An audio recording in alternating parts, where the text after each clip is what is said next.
Today is seed cleaning day. Everybody comes to help with it. Ginger was sniffing around earlier too. Anyway, so we've got all these bags full of stuff, and it's largely for cut flower seed saving.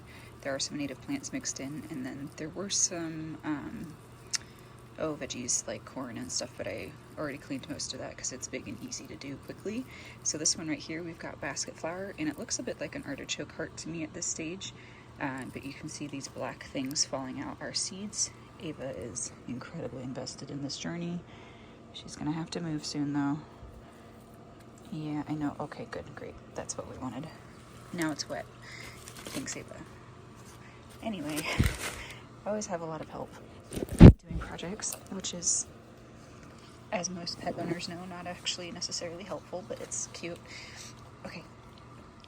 But today's project is cleaning seeds. So we've got a whole bunch of seeds to work on, and my 2 cents would be to actually do this outside, but it's cold and dark, and so I'm not going to follow my own advice.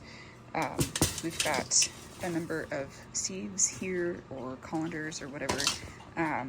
This one I bought all of them expressly for seed cleaning, but they're not like specifically seed cleaning equipment. I think this is a compost sieve that I bought that has 3 different size screens. It goes from, I think, 1/4 inch to down to maybe 1/8. I'm not sure. So there's 3 different sizes, and these are more for getting the big chunks out first. And so we have those, and then we have some colanders that have some finer screens on here as well. That, especially this one, I use a lot for the smaller seeds because it'll keep the seeds in, and the chaff will still, you can like blow it out of the thing. Speaking of chaff, the other thing is I usually sieve into one of these tubs, and then I often use gloves. So these are just like nitrile medical gloves that I use because a lot of flower heads have pokey appendages, and I want to protect my hands because they're the only hands I have.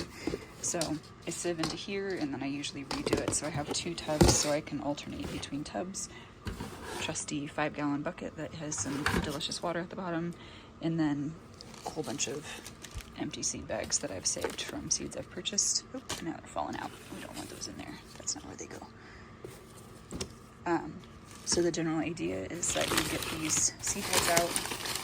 For some of these bigger ones, it works better for me to kind of break them up by hand rather than just like trying to rub them through the sieve. But first, and these seeds in here are so large, like you might not need this equipment. But for something that's smaller, like say, who's this? This is yellow bee plant. That one will be really easy to clean because there's only these pod bits and the seeds in there. But that would be really easy to clean on one of those kind of larger screens. And then you have things like sagebrush, which I frankly don't even bother to clean that much. Like I'll run it through maybe this size one to get most of the flower parts off and get the stems out, but otherwise the seeds are so minute I don't bother trying to separate them from the chaff, and I just leave them. I just leave it, and I sprinkle it all over the top of the seed trays when I get there. So there's obviously a variety of different approaches for the different types of things. We've got we got cowpeas. I didn't finish the beans yet. So these are easy. You just pop them, that's easy peasy. And then anything else important? Oh, for labeling, I just use little strips of paper, put the name and the year of the seed into the bag with the seed, and then it's labeled. I've started doing this rather than like writing on the actual bag because, as you can see, I like to collect and reuse stuff, and I find it better for my brain if I don't like scribble stuff out and redo it like I've been doing on these bags. But these only last a season or 2, so these other seed bags tend to last a couple years if you take good care of them. So that's my 2 cents. The other thing I wanted to show real quick was that despite my saying I'm not really working on anything, it's mostly that I'm not working on stuff outside, especially now it's getting cold enough where the ground is starting to freeze. But I have been working on stuff. It's just, it looks more like this, like a school art project that's gone awry. So this is my crop plan for next year. It's pretty low tech, which I actually really like because I don't feel like I need to bust my computer out to look at my plan. I can just like pull this board from behind the couch and look at it again to see if I want to move stuff around. It's all on sticky notes. Each sticky note represents one of the beds, and then it has a list of crops on there that I will be putting in the beds or that already exist in those beds, because some of these, especially up here and then down here, are perennials. So they're going to be, they should be there again next year without me doing anything besides maybe weeding. I have all these little gremlins that come out of the wood bricks to help me with stuff. Yeah. Anyway. So last year I had, or this year rather, in 2024, I had mostly vegetables down here, and this is going to be where my spring flowers go. There'll be more veggies and flowers up here, another pretty significant block of vegetables up here, and then the rest of this will be flowers. Because this all started because I wanted to grow my own food. And I still do a lot of that, which you've probably seen if you've watched a few things in the past.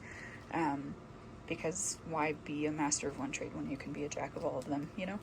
And growing my own food is still really important to me, so there's a pretty good chunk of this field that's still dedicated to that, and a good chunk of my effort is still dedicated to that because it's important to me to grow our own veggies and that kind of stuff.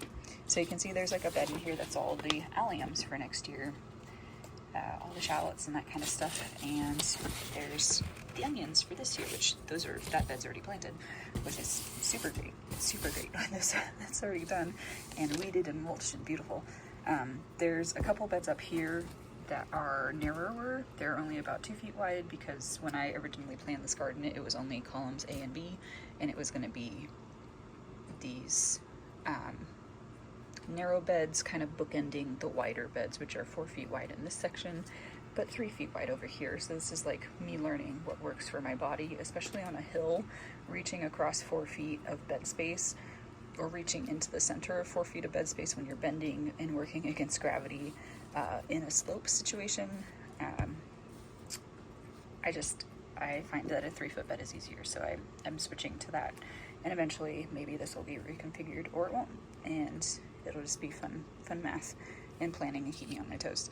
This section is also confusingly only 2 feet wide beds because that's what I did. I don't know.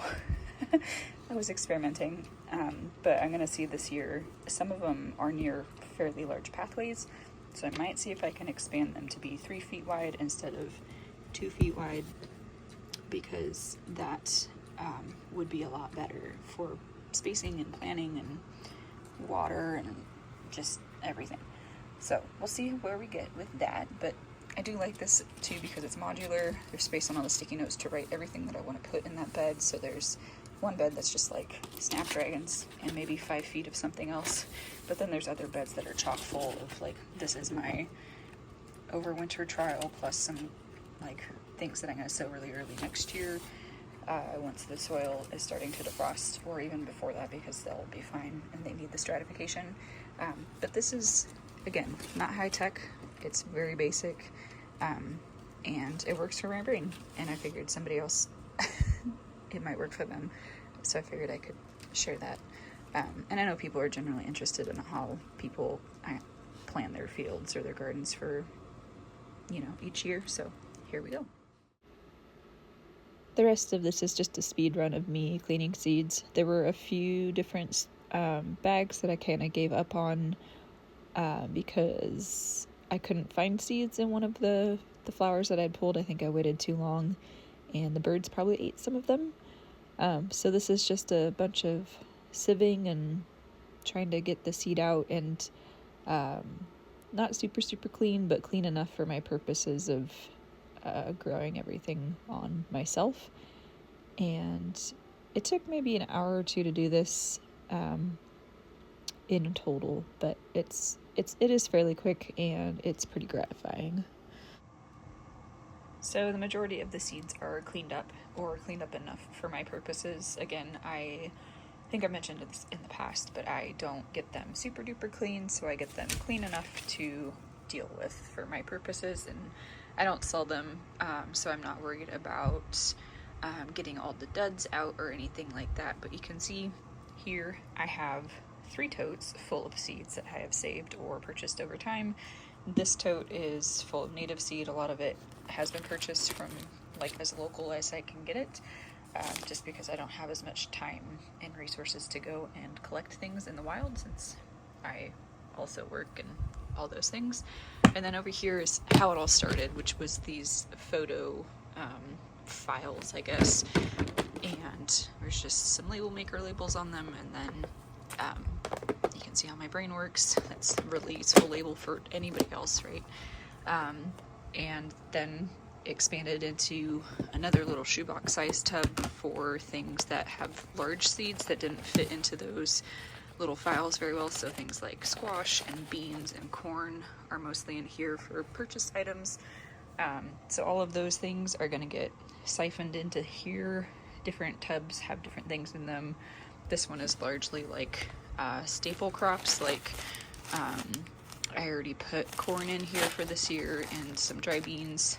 These are from last year, but we'll put more beans in there. And then this is all like flowers and that kind of thing. This is an entire bag of Orlea, massive bag of calendula. Why do I need that much calendula? Nobody knows, but I have it.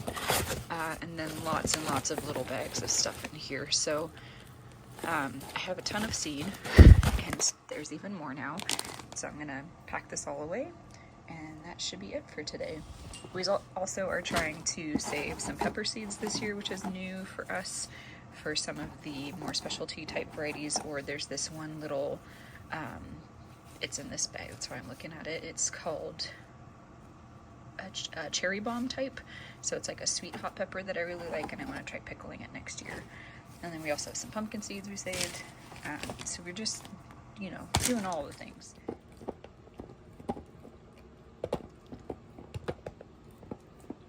The last thing I have to do in here is file away some seeds that I got this week. So I like to order from a lot of different places, and I like to order from places that primarily are produced in the US. So a lot of bigger seed companies might bring stuff in from the Netherlands or something like that, and I do order from some of those as well. But I do try to support more local companies. Like Adaptive Seed is in the Willamette Valley in Oregon, I think, so really not that far from us, and they do some cool projects with like dry adapted farming type stuff. So I'm really interested in trying some of their stuff, so I've bought from them a few times.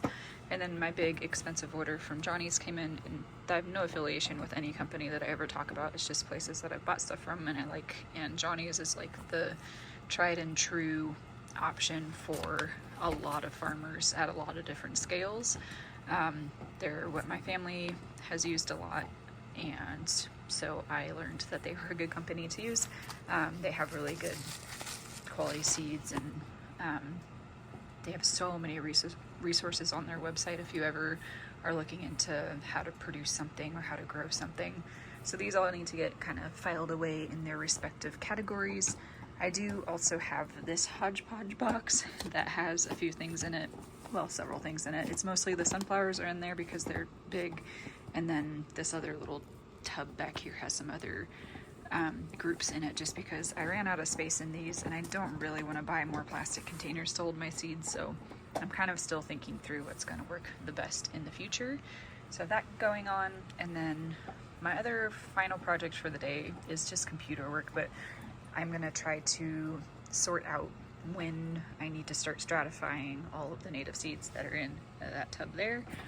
There are some, like these bags of grass that I bought in, they don't really need stratification, so I can just plant them in early spring and they'll probably do fine. But there's other things that need like 30 to 60 to 90 to even over 100 days of stratification, which is up to like 3 or 4 months. So I just need to work on that spreadsheet, but it's not super beautiful to watch someone work on spreadsheets. So I think this is where I'm going to leave this. Hope you enjoyed something, saw something interesting, and if nothing else, you got a little time with Ava, and the cat's popping in. So I hope you have a wonderful rest of your day.